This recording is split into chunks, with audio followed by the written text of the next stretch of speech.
Hello friends, threes kitchen में आपका स्वागत है। और आज मैं बच्चों के लिए एक खास स्नैक्स की रेसिपी शेयर कर रही हूँ जिसे पोटैटो स्टिक कहते हैं। और ये बच्चों को बहुत ही पसंद आती है और झटपट 10 मिनट में रेडी हो जाती है।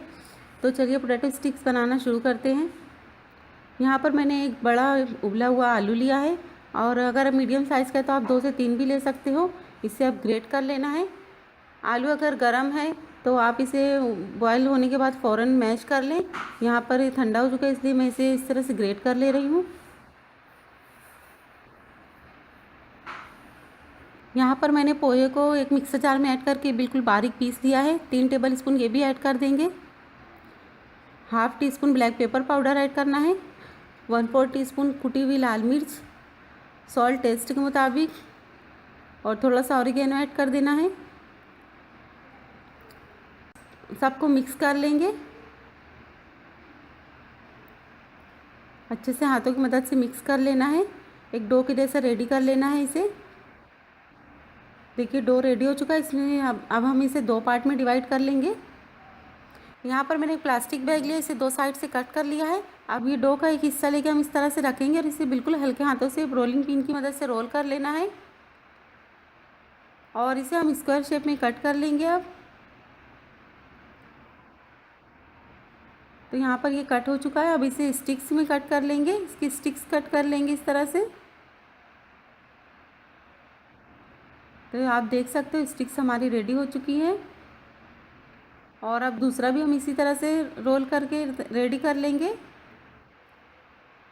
साइड का जो है वो सही नहीं रोल होता है तो कोई इशू नहीं, हमें तो इसे स्क्वायर शेप में कट करना है।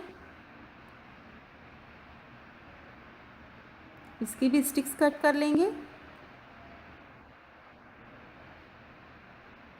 तो फ्रेंड्स आप देख सकते हो यहाँ पर ये रेडी हो चुकी है। सब स्टिक्स मैंने रेडी कर लिया, इसे फ्राई करते हैं। यहाँ पर मैंने तेल गरम करने के लिए रख दिया है। अब हम इसमें एक एक करके स्टिक्स ऐड करेंगे और इसे फ्राई करेंगे, डीप फ्राई करेंगे। इसे हम गोल्डन और क्रिस्प होने तक के फ्राई करेंगे। बीच बीच में हमें इसे चलाते हुए फ्राई करना है। आप देख सकते हो इसका कलर हल्का सा चेंज हो चुका है। ये आपस में अगर चिपकी भी हो तो कोई इशू नहीं, ये फ्राई होने के बाद भी निकल जाती है जो जुड़ी हुई होती हैं। बाकी सब भी सेम इसी तरह से हम फ्राई कर लेंगे। तो यहाँ पर देख सकते हो कि कितनी क्रिस्पी बनी है। तो फ्रेंड्स आप इसे ज़रूर ट्राई करें। और यहाँ पर देखिए मैंने सब फ्राई कर ली है स्टिक्स। इसे हम टोमेटो सॉस के साथ सर्व कर सकते हैं। फ्रेंड्स आप देख सकते हो कितनी अच्छी बनी है, और आपकी इसकी आवाज़ भी सुन सकते हो कितनी क्रिस्पी बनी है ये। तो फ्रेंड्स अगर आपको मेरी रेसिपी अच्छी लगी हो तो प्लीज़ लाइक, शेयर और सब्सक्राइब ज़रूर करें।